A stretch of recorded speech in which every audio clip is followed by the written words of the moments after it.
जिनको सतगुरु मिल गए जागे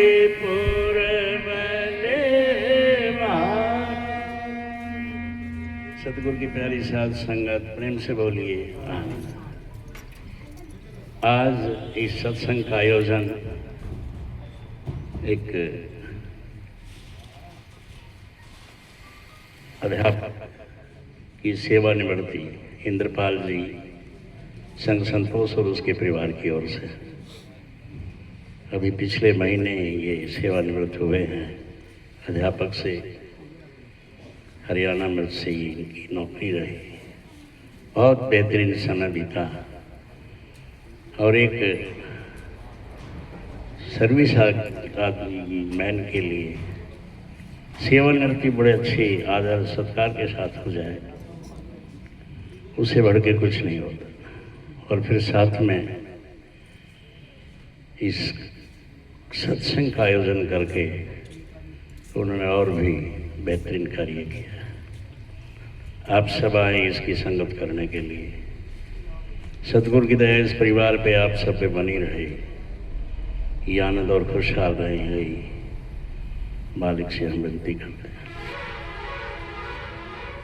अभी हम संत शिरोमणि जगत गुरु रविदास जी की विनती गाई है, जिन्होंने अपनी गुरु महिमा में क्या क्या कुछ कहा है। कितने महान संत थे, फिर भी उन्होंने माना है कि मैं तो अवगुणों से भरा हुआ हूं। अवगुण है क्या? जो महान पुरुष हुए हैं या जिन्हें देवी देवता पीर पैगंबर कहते हैं, उनकी कलाएं कहते हैं, गुण होते हैं। भगवान राम में, कृष्ण में, किसी में 12, किसी में 14 और एक ऋषि हुए उनमें 16 तक थी। यही बताई और लोगों को समझाई जाती है। लेकिन संत शिरोमणि गुरु रविदास में तो बहुत कलाएं थी जिनकी बात नहीं की जा सकती। यही एक कारण रहा है कि एक झोंपड़ी में रहकर एक गरीब परिवार जिसे चमार कहते हैं उसमें पलकर इतनी मानता दिखाई है कि आज वो संतों के शिरोमणि है। अभी तक तो जो लोग अपने आप को ऊंची जात के समझते हैं वो कहते थे कि हमारे यहीं होते हैं, चाहे वो राम है, कृष्ण है या कोई भी है। लेकिन संत शिरोमणि एक अवतार बनकर आए, जिन्होंने साबित कर दिया कि जात पात पूछे नहीं कोई, हरि को भजे सो हरि करे। वहाँ जात पात का कोई काम नहीं, जो मालिक को याद करेगा वही हरिजन है और कोई नहीं। ये तो किसी ने नाम दे दिया और एक जाति बना दी, वरना संत मत में यही बात है कि हरिजन वही है जो हरि को मानता है, मालिक को मानता है। फिर चमार नाम से कितना एक अपशब्द जोड़ा जाता है, लेकिन गुरु रविदास ने बताया कि हर कोई चमार है। वर्णन करके जैसे चमड़ा, चमड़ी हर किसी की है, मैं से मांस कोई भी हो हर किसी के है, ऐसी अस्थियां हर किसी के शरीर में, वैसे रक्त यानी खून वो चमार है। लेकिन वर्ण व्यवस्था ने एक ऐसा शब्द दे दिया कि वो सिख जात के पीछे लगा दिया। लेकिन गुरुओं ने बताया और समझाया वो यही है। उस समय के जितने भी राजा रानियां उनकी शरण में आए, उनकी कोई गिनती नहीं है। राजा पीपा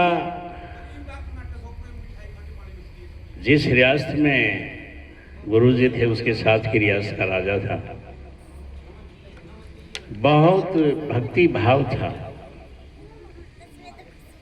लोगों को कहता था कि मुझे ऐसी जगह ले चलो जहां मेरे को संतुष्टि मिले।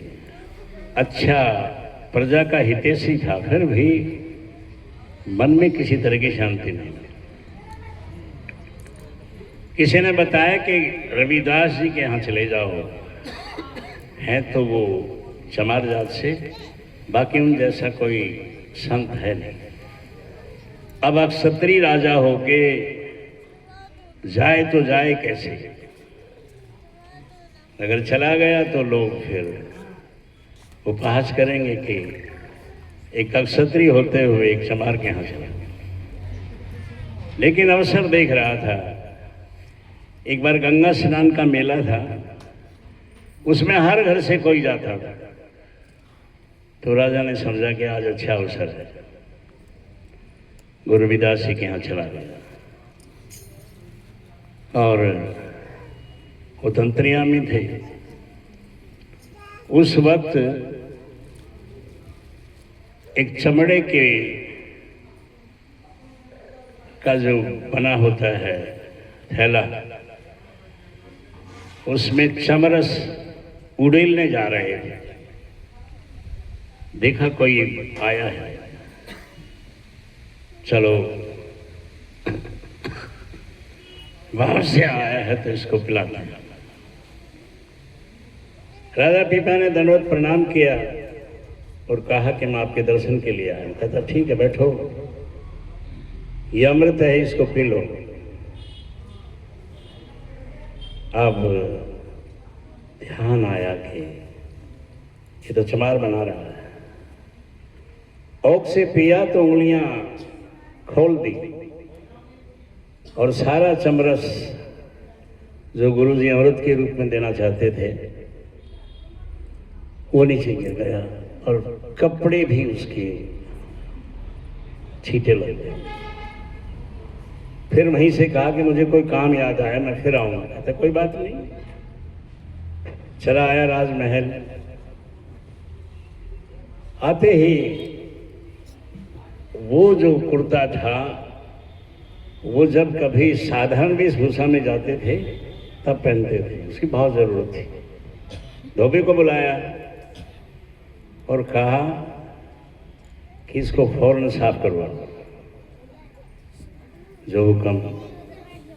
धोबी ले गया, गर्म पानी किया, सोडा वगैरह उसमें डाला, कुछ मसाला होता है इनका साफ करने का। लेकिन चमरस ऐसा है वो जल्दी से हटता नहीं। उसकी एक नादान बेटी थी, उसको कहा कि बेटी ऐसा कर, इसको तुम किसी तरह चूस ले तो ये फीका हो जाएगा, फिर मैं इसकी धुलाई कर दूंगा। बेटी ने पिता का कहना माना और चूसने लग गई। अब जैसे जैसे उसका कस उसके अंदर गया, उसका कपाट खुल गया और उसे ज्ञान हो गया, क्योंकि सही मानों में गुरु का बख्शा हुआ अमृत था वो, जो राजा ले नहीं पाया। सारे शहर में ये चर्चा हो गया कि धोबी की लड़की को ज्ञान हो गया। कोई भी ज्ञानवान पुरुष आया, कोई भी बात पूछे तो वो बहुत अच्छे से बताती और समझाती थी। यही बात राजा पीपा के पास है पहुंच गई कि धोबी की लड़की को ज्ञान हो गया। सोचा कि चलो मैं भी जाकर मिलता हूं, कुछ ज्ञान की बातें पूछता हूं। गया, धोबी ने आदर सत्कार किया कि राजन आप का कैसे आना हो कि मैं आपकी लड़की से मिलना चाहता हूँ। धोबी ने नाम लेकर लड़के को बुलाया, कहा कि बेटी धनभाग, हमारे राजा तुम्हें मिलने आए। अब लड़की जब आई सामने तो राजा हाथ जोड़ के खड़ा हो गया। अब लड़की को बड़ा आश्चर्य हुआ, ये बड़ी अचरज की बात कि राजा हाथ जोड़ रहा है। कहता महाराज मैं हाथ जोड़ती हूँ आपको, आप क्यों हाथ जोड़ रहे हैं? कहता नहीं, मैं ज्ञान लेने के लिए आया हूँ। तुम क्यों हाथ जोड़ रही हो? कहता मैं तो इसलिए हाथ जोड़ रही हूँ कि जो कुछ मुझे मिला है वो आपसे मिला है। आपके कुर्ते में क्या था वो मैंने चूसा और उससे मुझे ये ज्ञान हुआ है। तब राजा पीपा सर पकड़ के बैठ गए। वहीं से सरपट भागा, गुरु रविदास जी के चरणों में आके लिपट गए, हाथ जोड़ के बार बार कहने लगे कि वही अमृतपान मुझे फिर कराओ। तब गुरु जी ने कहा कि वो पानी तो बाहर गए, कोई कहता है कि लाहौर गए, वो चला गया। अब तो मैं तुम्हें एक बात बताता हूँ, तुम्हें वो करना पड़ेगा। नामदान लो और कमाई करके ही कुछ हासिल होगा। तब नामदान लिया और राजा पीपा उनका शिष्य बना। राजा ही नहीं, बहुत सी रानियां भी उनकी शिष्य बनी। मीराबाई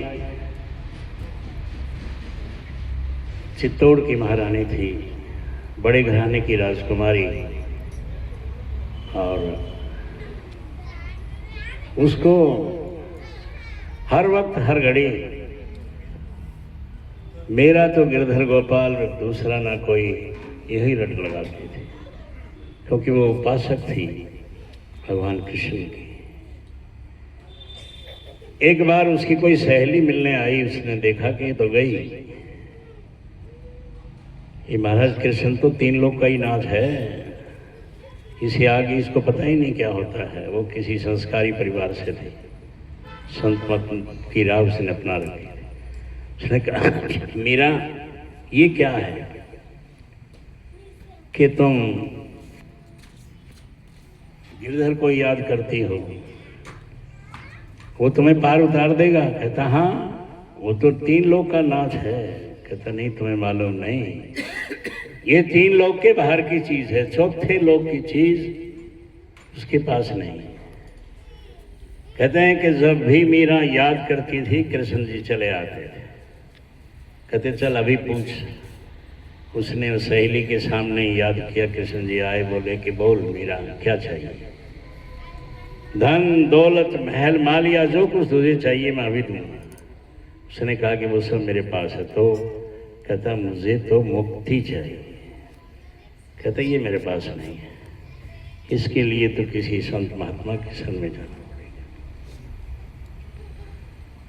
कहा कि यही ये तो आप ही बताओ कि काशी में चले जाओ, कबीर साहब हैं, गुरु रविदास जी हैं, और भी ऋषि महंत बहुत। तब मीरा को पता लग गया कि कबीर साहब जुलाए हैं, गुरु रविदास जी चमार हैं, तो मैं जाऊंगी कैसे? ये राज पाठ ये ठाठ छोड़कर मुझे उनकी झोपड़ियों की खाप छाननी पड़ेगी। लेकिन अपनी सहेली का वचन याद है कि बिना गुरु के, सच्चे गुरु के, जो 4थे लोक का भी जानता है, उसके बिना कुछ हासिल नहीं होगा। तो मीरा जी गुरु रविदास जी के यहाँ आई। गुरु रविदास जी ने उसे बहुत समझाया कि देख मीरा, तू राजघराने से है, मैं गरीब परिवार से हूँ, झोपड़ी में रहता हूँ, तुम्हारा मन यहाँ कहाँ लगेगा?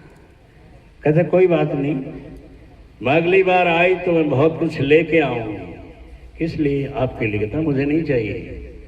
मुझे तो जो संतुष्टि है, जो आनंद है, वो इसी झोंपड़ी में है, इसके अलावा कुछ नहीं चाहिए। मेरा चलेगी अगली बार आइए कि हीरा लेके, जिसकी बहुत कीमत होती है। गुरुजी को भेंट किया, गुरुजी ने पूछा ये क्या? कहता है हीरा है, क्या करना है? इसको बेचकर बहुत आलीशान आश्रम बना लो, आपके यहाँ तो राजे महाराजे हर तरह के लोग आते हैं। कहता देख, मैंने तुम्हें कहा था कि मैं तो इस झोपड़ी में रहूँगा। मेरा नहीं माननी, वो झोंपड़ी के बातें में ठोस गई। और फिर बरसों बाद, कई दिनों के बाद जब वो आई तो देखा वो हीरा वही है।